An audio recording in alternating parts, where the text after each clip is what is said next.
ये सवाल देखिएगा, सवाल कर रहा है कि A speaks the truth in 60% of cases, B speaks truth in 40% of cases, find the probability of case they are likely to contradict each other in narrating the same thing.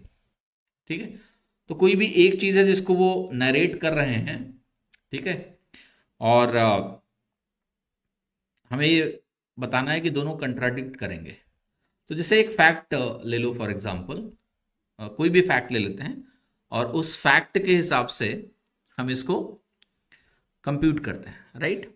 ठीक है, तो जैसे फॉर एग्जांपल मैं ये लिख देता हूं कि sun rises in the east, ये फैक्ट है। Okay, sun rises in the east, ये फैक्ट है। हाँ जी। अब कंट्रडिक्शन का मतलब है कि मान लेते हैं ए सच बोलता है, ए जो है हमारा सच बोलता है, ट्रुथ बोलता है। तो ए अगर हमारा सच बोले तो ए क्या बोलेगा, sun rises in the east. तो क्या बी उस समय सच बोल सकता है? अगर बी सच बोलेगा तो दोनों सेम बात बोलेंगे, तो उस समय बी को झूठ बोलना है। ए सच बोले और हमारा बी क्या बोले, झूठ बोले, तो कंट्राडिक्ट करेंगे। या फिर ऐसा हो जाए कि हमारा ए झूठ बोले, ए हमारा झूठ बोले एंड बी हमारा सच बोले, तो भी कंट्राडिक्शन होगा।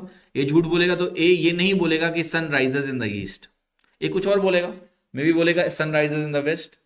बी क्या बोलेगा, sun rises in the east, तो कंट्राडिक्शन होगा। अच्छा, कोई और केस बन सकता है क्या? जैसे मैं कहूं ए भी झूठ बोले और बी भी झूठ बोले, तो क्या कंट्राडिक्शन होगा?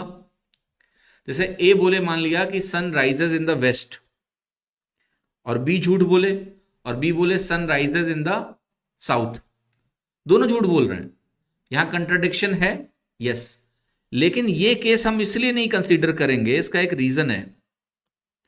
दोनों के झूठ सेम हो सकते हैं। जैसे ए झूठ बोल रहा है, मतलब ए ये नहीं बोल रहा है, ए ये नहीं बोलेगा sun rises in the east, मान लिया ए ने बोला sun rises in the west, और बी ने भी झूठ बोलते हुए यही बोल दिया sun rises in the west, तो दोनों सेम हो गए ना, कंट्राडिक्ट नहीं कर रहे हैं। इसलिए ये केस हमें नहीं लेना है, मिसलीडिंग है ये।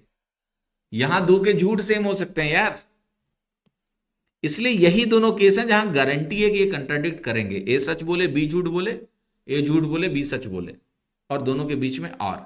देखिए, एंड का मतलब गुणा होता है, और का मतलब प्लस होता है। तो इसको मैं कैसे डिनोट करूंगा? मैं कह रहा हूं ए के सच बोलने की प्रोबेबिलिटी 60% केस का मतलब होता है 3/5 है। अब ए बार अगर मैं लिखता हूं तो ए अगर सच नहीं बोल रहा तो मतलब ए झूठ बोल रहा है, टोटल प्रोबेबिलिटी 1 होती है। तो एक में से अगर आप 3/5 को घटाएंगे 2/5 मिलेगा, तो ये हो गया ए के झूठ बोलने की प्रोबेबिलिटी, इसको मैंने लिखा है पी ए बार। ऐसे ही बी के सच बोलने की प्रोबेबिलिटी क्या है? B speaks truth in 40% case, 40% का मतलब होता है 2/5, तो बी 2/5 केस में सच बोलेगा, और पी बी बार का मतलब है बी झूठ बोल रहा है, और ये वैल्यू हो गई आपकी सिंपली 3/5 के बराबर। अब मैंने कहा ए सच बोले एंड बी झूठ बोले, एंड को हमेशा इनटू से रिप्रेजेंट करते हैं, तो इसको हमें कहना पड़ेगा P A into P B bar. A ने सच बोला और बी ने झूठ बोला। दूसरा केस में पहला केस होगा या दूसरा केस होगा, उस या के लिए हमेशा प्लस लगाते हैं। ए झूठ बोले तो इसको बोलेंगे पी ए बार, और बी झूठ बोले इसको हम बोलेंगे पी बी। बी सच बोले, पी बी। इसी को मुझे कैलकुलेट करना है, तो पी ए की वैल्यू हो गई 3/5, पी बी बार की वैल्यू हो गई 3/5, पी ए बार की वैल्यू हो गई 2/5, पी बी की वैल्यू हो गई 2/5। कैलकुलेट करोगे तो मिलेगा आपको 9/25 प्लस 4/25, इसका टोटल आपको मिलेगा 13/25, और आपका आंसर हो गया बी, 13/25। ठीक है, यह इसका सही उत्तर है।